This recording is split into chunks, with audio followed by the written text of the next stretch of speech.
मैं राहुल शर्मा, आप देख रहे हैं SPN9 न्यूज। स्वागत है आपका हमारे इस खास प्रोग्राम में। प्रोग्राम की शुरुआत राजनीतिक रणनीतिकार प्रशांत किशोर से। प्रशांत किशोर जो चुनावी रणनीति बनाते हैं, इनकी रणनीतियां कभी विफल साबित नहीं होती है।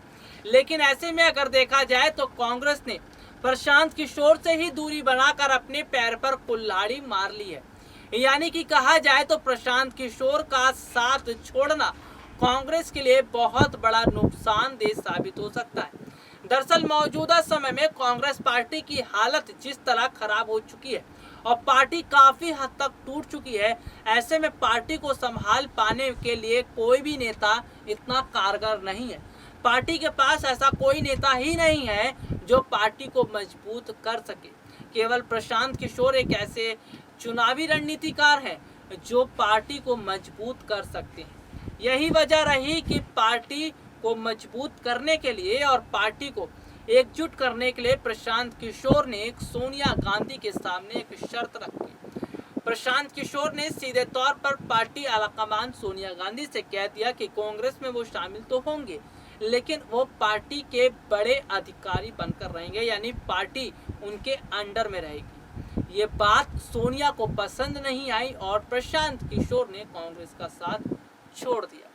दरअसल अगर बात करें तो प्रशांत किशोर से दुश्मनी मोल लेकर प्रशांत किशोर से रिश्ता तोड़कर जो काम सोनिया ने किया है, ये किसी भी हद तक सही नहीं है, क्योंकि प्रशांत किशोर का साथ छोड़ना बहुत बड़ा भारी नुकसान पार्टी को पहुंच सकता है।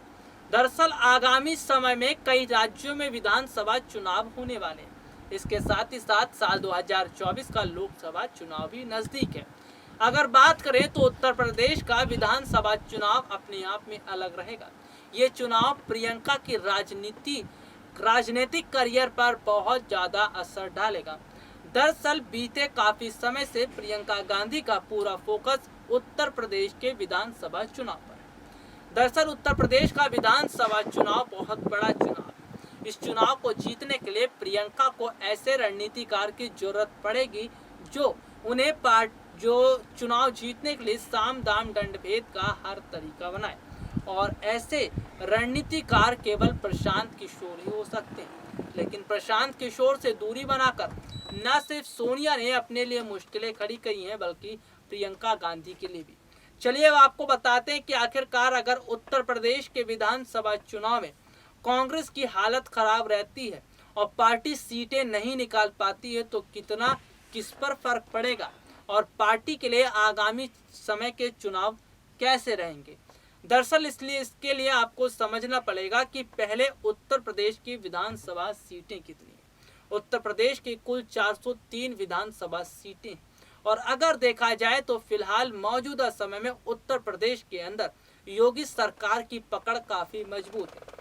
वहीं देखा जाए तो प्रियंका गांधी ने भी काफी चीजों को अपनी तरफ करने की कोशिश की है। प्रदेश की जनता को अपनी तरफ लाने के लिए प्रियंका ने न सिर्फ साम दाम दंड भेद की हर तरीका अपनाया, बल्कि प्रियंका ने अगर देखा जाए तो इमरान प्रतापगढ़ी जैसे नेता पर दांव खेलकर भी बहुत बड़ा काम किया। लेकिन प्रियंका की ये रणनीतियां इतनी आसानी से कारगर साबित नहीं हो सकती।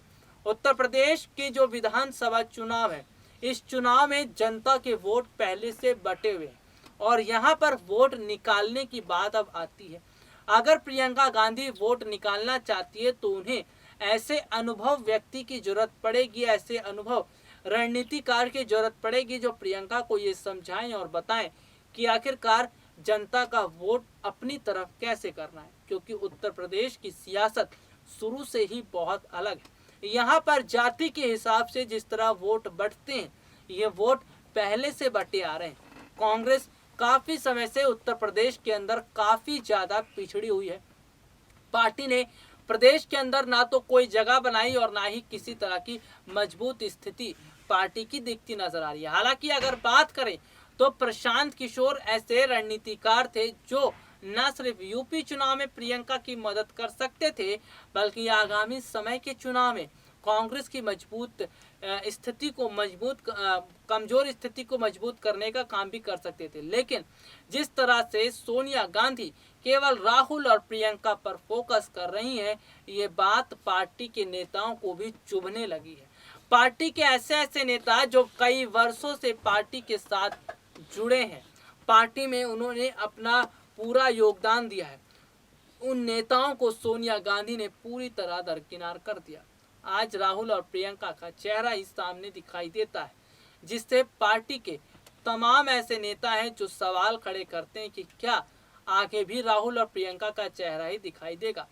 चलिए एक खबर आपको ये भी बताते हैं। हाल ही में सुष्मिता ने जिस तरह पार्टी का साथ छोड़ा, सुष्मिता सिंह ने जिस तरह पार्टी का साथ छोड़ा, उस पर कपिल सिब्बल बहुत नाराज हुए। सुष्मिता जो है वो कांग्रेस का जो है भविष्य का चेहरा बताई जा रही थी, लेकिन जिस तरह से उन्होंने पार्टी से अलग होने का फैसला किया और टीएमसी में शामिल हो गई, ये बताता है कि कांग्रेस की रणनीतियां कहीं भी सही और सटीक नहीं बैठती। राहुल और सोनिया भले ही बड़े बड़े दावे कर ले, प्रियंका गांधी कोई भी रणनीति बना ले, लेकिन पार्टी को टूटने से अब कोई नहीं बचा सकता, क्योंकि पार्टी के पास ना नेता बचे हैं और ना पार्टी को चलाने के लिए कोई ऐसे रणनीतिकार जो पार्टी को सही दिशा में ले जा सके। दरअसल अगर देखा जाए तो साल 2014 के बाद से कांग्रेस पार्टी की स्थिति जिस तरह दर बदर धीरे धीरे करके कमजोर होती चली गई, इसका खासा असर दिखता नजर आ रहा है।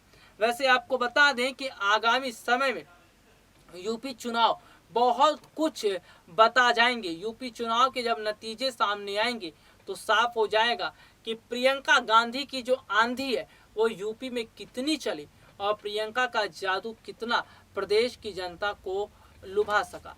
हालांकि वो बात अलग है कि प्रियंका इस वक्त कोशिश ही कर सकती हैं, लेकिन जिस तरह अगर देखा जाए तो फिलहाल कांग्रेस के लिए जो वोट निकालना है, सीटें निकालना है, आसान नहीं होगा, क्योंकि उत्तर प्रदेश की जो राजनीति है वो जाति के आधार पर है, ये हम आपको बता ही चुके हैं। खास तौर पर पश्चिमी उत्तर प्रदेश की अगर बात करते हैं तो यहाँ का भी काफ़ी फर्क देखने को मिलेगा। वैसे आपको बता दें कि प्रियंका गांधी ये कोशिश कर रही है कि कई पार्टियों के साथ गठबंधन किया जाए, लेकिन प्रियंका के साथ कोई गठबंधन नहीं करेगा, क्योंकि कांग्रेस की स्थिति इतनी अच्छी नहीं है कि पार्टी के साथ गठबंधन किया जाए। वहीं एक ऐसा सवाल रहेगा कि आखिरकार यूपी में कांग्रेस की तरफ से मुख्यमंत्री का चेहरा कौन होगा। क्या प्रियंका गांधी मुख्यमंत्री का चेहरा बनकर चुनाव लड़ेंगी। प्रियंका की तरफ से कुछ खोलकर तो नहीं कहा गया है, लेकिन एक खबर आपको बता देते हैं। दरअसल कुछ समय पहले प्रियंका गांधी ने कहा था कि अगर वो प्रदेश की मुख्यमंत्री होती तो प्रदेश की हालत काफ़ी ज़्यादा अच्छी होती। प्रियंका ने खुद को मुख्यमंत्री बताने की कहने की बात की। इसका मतलब प्रियंका ही शायद कांग्रेस की तरफ से मुख्यमंत्री का चेहरा हो सकती हैं, लेकिन जैसे जैसे आगे स्थिति रहेगी उसकी जानकारी हम आपको देंगे। और कांग्रेस क्या वाकई में किसी तरह का जादू यूपी चुनाव में चला पाएगी, ये देखने वाली बात होगी। आज के लिए इतना ही, आपसे फिर मुलाकात होगी, तब तक के लिए इजाजत दीजिए, नमस्कार।